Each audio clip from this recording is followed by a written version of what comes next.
He is neither a historian nor a teacher, and yet Dan Carlin has taught millions of people about some of history's greatest lessons. He's done so via his blockbuster podcasts, Hardcore History and Common Sense, which have vast audiences hooked on the stories of the past that he weaves over hours and hours. He's just now written his first book. It's called The End is Always Near, Apocalyptic Moments from the Bronze Age Collapse to Nuclear Near Misses. And it brings Dan Carlin to our studio tonight. It's so good to meet you. Thank you for having me. Just for those who, and I suspect there aren't very many, but there may be a few who haven't heard your podcast, we're going to give them a little taste off the top here, okay? Great. Okay, Mr. Director, if you would, let's roll it. There is no guarantee that the long peace lasts forever. And it's unimaginable to think about what a general war amongst great powers would even look like with the kind of technology we possess today. Humankind is 70-plus years into an ongoing and unending experiment. Can we handle our weapons technology? And the only way this experiment ever concludes is if we find out that we can't. I want to ask just a bunch of questions off the top about how you do what you do, starting with the fact that most podcasts, I gather, are 20 minutes, 40 minutes, maximum an hour. What's the longest podcast you've done? 6 hours. Or we have multiple parters that go. We did one on World War I that was several parts that lasted 26 hours when you put them all together. First one was 20 minutes, though, so it kind of grew organically. How do you do 6 straight hours? A friend of mine called it performance art that's edited. So you go in, certain people make movies this way too, where you go in and you sort of improvise, and then the improvisations, the stuff that's good is kept, the stuff that isn't is thrown out, and eventually you string it together. But I used to do talk radio, and the part that I was best at was that first 15 or 20-minute monologue off the top, and so this became an extension of that. And so you think of several of those put together, maybe. Why do you go so long? What ended up happening was people would write in and want to know more, or it would be something where you wanted to make sure that you covered all the angles. So one of the things we do is we try to look at things from multiple viewpoints. Well, if you have a story that's an hour long, if you tell it from one viewpoint, it's 2 hours long if you tell it from two. And so, like I said, it kind of grew organically. The first show was 20 minutes, and the first time we did one that was over an hour, we apologized to the audience because I felt like I had just taken up too much of their time. And they wrote back and said, we have pause buttons. And so it was basically the feedback that helped us understand that, listen, this is a medium where there are no rules. It's a white space. We can do whatever we want. And so based on what they were telling us, we were just kind of growing in the direction, evolving. The thing that shocked me the most, and I couldn't even wait until we started rolling the cameras here to ask you this. I needed to know the second I met you. You don't go in with a script. No. You are not reading these podcasts. No. Are you riffing? Yes. That's what it is. It's a bunch of riffs that, like I said, if we do a terrible job, because I used to say I was a really good talk show host 2 days of the week, and the only problem was I was on 5. So if you wake up one of those mornings and it's a bad day, you take a mulligan, and that doesn't make it into the final version. How did you get into this in the first place? I was a television news reporter who got a talk radio job, and I was doing 3 hours a day, 5 days a week. What city? Eugene, Oregon, actually, up Western Oregon. And then what ended up happening is I started a tech company with some friends, and we were going to push something called amateur content in the 1990s, which made no sense to anyone. So you needed to have a demo. Right? What does amateur content even look like before YouTube or anything? So the podcast was going to be an example to people of what you do, right? So what does this even look like? And there were no podcasts at the time. So right when we were about to debut, iTunes debuted with podcasting. It all happened at all the same time.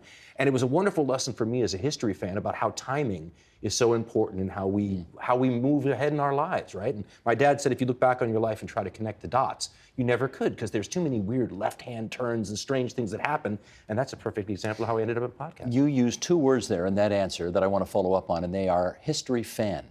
We should establish. Do you have your PhD in history? No, do you have your BA in history. You don't have a master's, you've got a BA in history. Right. Was the plan at some point to become a full-fledged historian? No, because and the funny thing about history majors was when I was a history major in college, they used to have a handout that they gave to us that said what to tell your parents about choosing history as a major, because people would say, what are you going to do with this? And teaching was usually the only thing. And then I got into news, and it was funny that so many of the reporters that I really liked, the ones you would send on the really difficult, complicated stories, they were history majors. And so I started to realize, okay, it's about context. And so that helped me as a reporter. It helped me as a talk show host. And then when we started telling stories, these were just stories that fascinated me. And what I like most about them are the questions that naturally arise. And so it's so funny to have done something with the history major that seems to be interesting and relevant in the whole thing. I'm a huge fan, by the way, of people who take history as a major. I think it helps in a lot of ways you might not think. The new president of baseball operations for the Boston Red Sox is a 30-something classics major. Perfect. What do you think of that? I love it, actually. Yeah. Isn't that something? Yes. How do you pick your topics for your podcast? Because you really do cover a wide gamut, and I sort of want to know how you zero in on what you want to do. It's actually related to the last question, which is why I didn't master in history, because you have to specialize. And I love all these different areas. I would have had a hard time picking one and having to stay with it. I always say that there's no way between shows for me to educate myself from ground zero to a place where I can riff about it intelligently. So all of these are topics that once upon a time I was really into. You learn a lot, you forget a bunch, but you have a foundation. And then from that foundation, I can go and buy a bunch of books and find out what's changed since the last time I read or what's different. And so build on top of that. So all of the things that we've talked about are things that once upon a time I was really interested in, or still am. What kind of feedback do you get from academic historians? Generally, it's been good. I mean, we sell a lot of books for them. I mean, I got a note from a wife of one of the historians that we quoted in the show. And, you know, I don't, not to toot my own horn or anything, but she was just saying that you have no idea how hard it is to get people interested in this stuff. And then if I mention somebody's book, they'll get a noticeable bump. And so all of a sudden, I think we're appetizing people is the way I look at it. I'm not the guy you should necessarily go use for your test information on your history test, but I'm a guy that can get you interested in a bunch of books, which we sell off the website, right? We have links to all the books we use. I can appetize you enough so that then you go buy books by real historians and can figure out where I got it wrong, maybe. The assumption is, of course, that some academics would look down their noses at you saying you're not really doing scholarly work here. You may be attracting a large audience, but your work can't stand up to the academic rigors of our work. Do you hear that? Well, I don't hear it, but that's absolutely true, which is why we admit it all the time. I mean, I tell every show we say at one point, I'm not a historian. But listen, many of the people that I grew up reading, thinking were historians, were not. I mean, Barbara Tuchman wrote some fantastic books, but she had no more qualifications, I don't think. Don't quote me on that, but I don't, a BA in history. It's one of those things where sometimes these people that are fantastic historians don't have the other skill sets that you need to interest people in the topic. And I come from, an entertainment, a journalistic background where we ask questions. And I feel like I can't give you answers, I'm not qualified, but I'm qualified to read history and then ask questions about it, and that's kind of what we do. Okay, let's get into some of this stuff that you do raise in the book, because you are focusing on apocalyptic events and you do ask many, many thought-provoking questions. For example, let's just start with this. Do tough times make for tougher people? What have you concluded on that? I haven't concluded anything. I'm fascinated by the topic, though, and once upon a time, 100 years ago, a historian would have felt perfectly comfortable answering that question. But these days, we do better history, as a society, than we ever did before. It's rigorous, it's peer-reviewed, there's data, there's radiocarbon dating, all those things. But what goes away when you start becoming a scientific historian is the unquantifiable questions. Do tough times make tough people is something you and I can have a long conversation about. We can talk about tough people we knew, who's tougher, what it means, what it might mean on a societal level. But try writing a peer-reviewed paper with data that you can quantify that. Now, what I always say to people is it important? Can you even define it? And that's when it becomes an interesting topic to talk about, to even say, what is toughness? Do we even have a way to measure it? If we said something like the ancient Spartans were tough, are they tough? Would they be tough to us? Are they just tough to other Greeks? So it becomes this wonderful question about, does it even matter in society? So, I mean, those are a lot of the questions we do, things that historians wouldn't touch, because how would you prove it? None of this is proof. It's a lot of questions, though, that might set you off on a path to looking into it. Oh, yeah, it makes for great debate. And certainly, I mean, you refer to the Tom Brokaw's Greatest Generation, which in our existence is sort of, that. I mean, they represent tough for people of our, generation and awareness. But would they have been tougher than the Carthaginians or the Romans or the Spartans? I always think that their parents probably thought they were soft. Isn't that the normal thing, right? Every generation's softer than the next. Those First World War generation probably thought their kids were soft. The industrious Andrew Mellon, Secretary of Treasury at the start of the Depression, Mellon Bank, for those who remember the name. He thought the Depression would make Americans tougher and more industrious. It would sort of separate the wheat from the chaff. Was he right? I don't know. I mean, I look at things like, if you look at like Stalingrad, and everybody looks at the Battle of Stalingrad, well, what they don't know is that there were children who were orphans running around those ruins. It was almost like a Lord of the Flies kind of thing. And I thought to myself, are these children going to be tougher than the kids who grow up today in Beverly Hills or something? And if you say, well, yes, then you say, do they need to be? I mean, maybe you need a different skill set to grow up in Beverly Hills today than you needed to grow up in Stalingrad during the war. I would suggest it makes them tougher, but it depends on how you define toughness. And I think that became, I mean, a lot of the ways we define toughness are things like warlike. Well, is warlike and toughness the same thing? So we kind of go into some of those questions too. I appreciate the fact that you don't want to come to hard and fast conclusions because you want the people who listen or to read to come to their own conclusions. But did you at least come to the conclusion that Andrew Mellon was a bit of a jerk for saying what he said at the time? It's easy to say that, isn't it, when he's in his position? It's very flip to say if more people are hurting, society will get better. It's a very capitalistic sort of way to look at it, though, and just suggesting that things sort of when you have competition or when things get tougher, the cream rises to the top or whatever. It's a pretty hardcore attitude to have, though, to the people who don't rise to the top in that situation. No kidding. You look at the collapse of two empires here, the Bronze Age and the Roman Empire. Would you, do you want to give us a little History 101 here on comparing and contrasting how those two empires fell? Well, the Bronze Age is a system, right? So you have the and it's just generally called the Mediterranean Bronze Age. And so you have this era where you have a surprisingly complex system and a surprisingly interconnected system. And what's so interesting about it is that no one knows why the Bronze Age collapsed, but there are lots of theories. And so many of the theories are things that look a little bit familiar to us. I mean, one of them is an environmental sort of collapse. Another is a complexity sort of collapse. I mean, if you looked at our society now and said, gee, it looks so stable, but it's very complex, and you look at how I was trying to explain to my daughter the other day how much the world has changed in her short lifetime with the texting and the social media and everything. If you found out that somehow that was the germ that somehow messed us up down the road, it would actually be a sort of a modern equivalent of maybe a systems collapse. And the Bronze Age was maybe a systems collapse, or any number of other things. The Roman Empire, I've read more than 100 different theories on why that fell. So when we talk about right answers or whatever, the very knowledgeable and august people don't have the right answers on some of this stuff. But the questions themselves are both perennial and fascinating. You talked about someone who was into classics before, the owner of a ball team. Classics is one of those things where you read it, the only reason it's still valuable is because you go, wow, I mean, this is thousands of years ago, and yet this is maybe applicable. This stuff makes sense to me now and seems to be relevant to our own times. The speed of the collapse of both of those empires might be different, Yes. fair to say? Yes, absolutely. Well, the Bronze Age is one of those things that you might have noticed at the time. I mean, you might have been able to say to your child, you know, when I was a kid, things were much better and we had a lot more money and everything was going good. Whereas the Roman system, it would have been, I mean, if we were in a collapse now, that might be more like the Roman system, where we could have talks about whether or not we were in a collapse. But the Romans would have things like Rome would be sacked and then they'd come back for a while. And they'd be sacked again, and they'd change the location of the capital. And so, I mean, I'm not sure that you could perceive it in the Roman Empire like you could now. And they kept doing everything like everything was going okay. Even when the so-called barbarians took over, they often tried to do things just the way the Romans did, right? They kept the same titles, they kept the same civil servants. So it was a little like trying to recover from the collapse the way we might today, right? And take your systems on life support and try to keep working on them. Here's an excerpt from the book. The everyday illness and epidemics that people in the past faced and the pandemics they occasionally dealt with are beyond the scope of our understanding.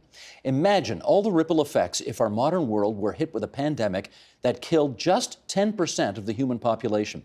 That's not close to the worst sorts of numbers of some earlier plagues, but given how many people there are in the world today, that would mean 700 million deaths in a short span of time. 1 out of every 10 people. About 10 times the deaths of the Second World War. What's the aftermath of that like? Great question. How do you answer? You know, one of the things in this book I kept trying to look at, and I think both possibilities are fascinating. Either things will go the way they always have, or they won't. And so take pandemics in that sort of question. Either we're going to have another huge plague like we always have, or we won't. And it's interesting to me to note that if you had one, I mean, our worst nightmare now is to have one epidemic of the sort that were constant and recurring all the time in history. The AIDS epidemic I read has killed about 35 million people since the late 1970s. And it's been tragic and disruptive and all that. But I mean, smallpox, one thing, was killing 50 million people a year not that long ago, and killing them in a week or two. So you think about how disruptive the AIDS epidemic has been in our lives, and then try to imagine something that's killed as many more than has died all from AIDS, and it killed them all in a week. There's something about the long incubation period of a modern illness like that that allows a little bit more adjusting. If something like the Black Plague happened again today, it would happen so quickly that our abilities to adjust and deal with it would be, let's just say, severely challenged. Spanish flu 100 years ago. Exactly. And the funny thing, Spanish flu, I think, maybe killed more actual individuals than something like the Black Plague, but because we had so many more people. The Spanish flu, though, is an interesting one because whole cities in the United States were shut down. And that's where I think something like this becomes valuable, because history doesn't have the kind of lessons some people often assume that it does, because there's too many variables. But when you're talking about the mass human population as a whole, there's certain things I think history does teach. Things like how we panic, right? How we turn on minorities or people we think we might blame. That seems pretty consistent throughout history. So for me, looking back at something like how the Black Plague affected people's attitudes and what they did, and that I think is applicable now if we had it again. Let's do another excerpt. Here's from the book. Large-scale warfare between the most powerful states has been a regular feature of human history right up until about 75 years ago, right about the time that humanity's weaponry made a quantum leap forward in power. This is not to say there haven't been bloody conflicts. Human violence is, alas, ongoing and constant. But we've managed to avoid major conflicts between the superpowers. Have we seen the last of the big wars? Can you imagine a set of circumstances where we as a species, as geopolitical figures, give up war? That's a perfect example of that question about either things will be as they always have or they won't. I tend to believe that it would be harder for me to believe that we never had another war between the great powers. But one of the nuclear scientists who developed the bomb had said that the only way we're going to survive this is to grow into a different level of greatness, right? Humankind has got to grow into a higher level of greatness. Is that something that is collectively possible or not? I think we're in the middle of that experiment right now. And I think it's an ongoing experiment on whether or not human beings can handle the continually evolving power of their weapon systems. And we used to think nuclear weapons were as big as it gets, but look at what we have now. I mean, maybe the most dangerous weapon out there, and it dovetails into the pandemic one, could be some of the biological stuff. And we've never really used that on a wide scale. During the Second World War, the Japanese dropped infected fleas that had been infected with the plague over Chinese cities to see what would happen. But I mean, imagine that for real, with great powers trying to do that, and how, even in a terrible nuclear war, there's a limit to how much damage it does. But something like biological weapons or germ-type weapons, you could begin to say, they could spread right back to the people who actually use them in the first place. I know you do say in the book that the metaphor we always use of the guy with his finger on the button, meaning the American president who can launch geothermal nuclear war, isn't really the way it is. Having said that, I am curious as to what you think about the fact that Donald Trump is the guy right now with his finger on the button. I think it's a bit of an exposure moment, because I think, as an American, I've always found it weird that, one of the things we always laud about the U.S. Constitution is the separation of powers and the fact that we have safeguards. And one of the safeguards always was that one branch of government decides to go to war, the other branch of government fights the war. But nuclear weapons so changed the equation, and it happened really without a lot of public debate, that those functions fused into the executive. So the American president really is the most powerful person in the world, because he gets to decide when to go to war, and then he has extreme war-fighting authority once we're in it. Richard Nixon had said once, and he was boasting, but it was kind of near the end of his term, so things were getting a little wiggy, that he could go back into his office, make a phone call, and 100 million people will be dead in China by the end of the afternoon. The fact that somebody even understands that they have that power and might even brag about it shows you how dangerous it is to have that power in one person's hands. You start the book by asking a very simple question. Do you think that modern civilization will ever fall and our cities will ever lie in ruins? And I appreciate the fact that throughout our conversation, you are trying not to be pinned down by these questions. You like to enjoy the debate.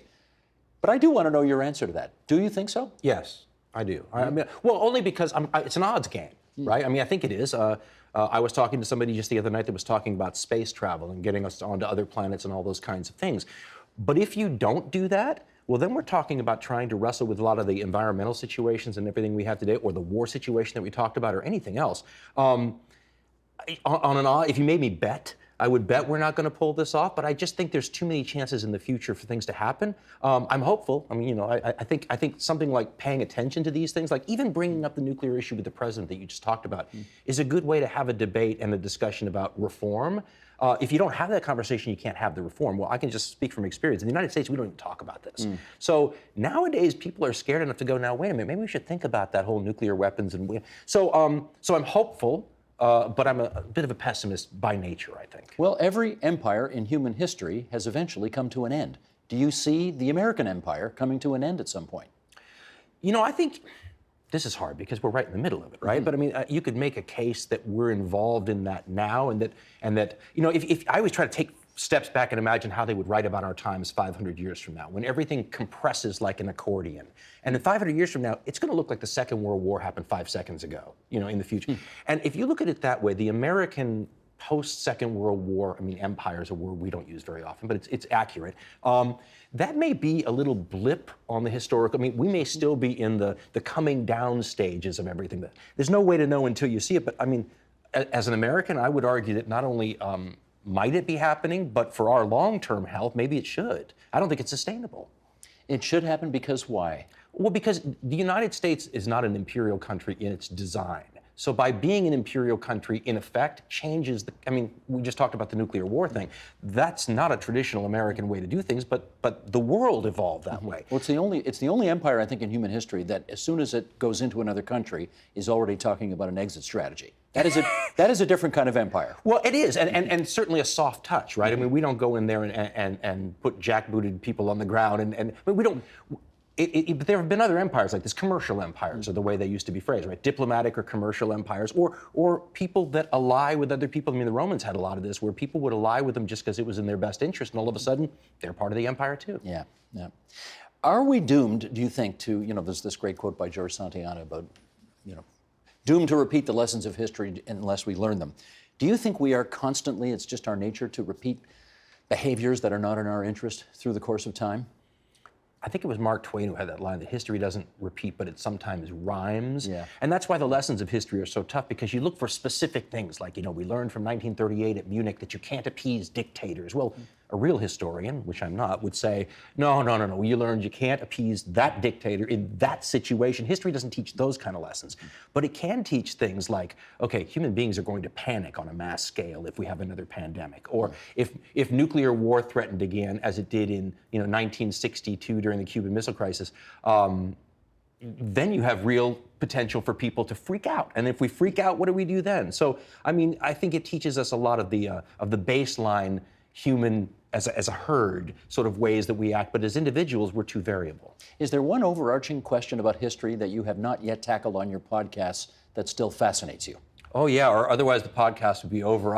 I have a bunch in the future we'd like to get to. The one we're on right now has been a long-standing one. We're dealing with the Pacific and Asian theater in the Second World War, and that's going to go on for a while. But yeah, I'd love to get right back into some of the stuff when the worlds were colliding during first contact, when Europe and the Americas, or Europe and Asia was first being, when they were introducing themselves sort of violently to each other. I think that's fascinating too, because we're not going to get that sort of situation again until we land on some planet somewhere and run into people we've never met before again. And let me do one more question for you here. Some of your fans may want to know what the status of Common Sense is right now. Aha. Well, when I was a political or current events commentator, I felt like I was a qualified person to give a rundown, right, or explain people or give context. I feel like the current situation is one that has me a little bit baffled, and so you feel like, okay, it would be irresponsible of me to try to tell you that I could tell you what's going on when I don't know what's going on myself. And so, at least at the moment, that's in hibernation until I think I can either figure out what's going on or find an interesting way to frame it so that it's helpful, And so at the moment we figured, and there's also in the United States, I don't know the situation in Canada, people have become so defensive and knee-jerk about their reactions that I don't feel like you're able to really convince people who have different opinions right now. The defenses go up too quickly. But you can talk about history and you can talk about context, and it's almost like a backdoor way to have these discussions that somehow circumnavigates people's knee-jerk reactions to not listen. And so I find we can have these conversations better maybe talking about history. Wonderful. And keep doing them 3 and 4 and 5 hours long. They're great. They're great. Now, I confess, I listen at double speed, but I'm still enjoying it. It's aging me, so we'll see how long we can pull that off. The book is called The End is Always Near, Apocalyptic Moments from the Bronze Age Collapse to Nuclear Near Misses. And of course, podcasting fans will love hardcore history. Dan, thanks so much for coming into TVO tonight. Thank you for having me. I appreciate it. The Agenda with Steve Paikin is brought to you by the Chartered Professional Accountants of Ontario. CPA Ontario is a regulator, an educator, a thought leader, and an advocate. We protect the public. We advance our profession. We guide our CPAs.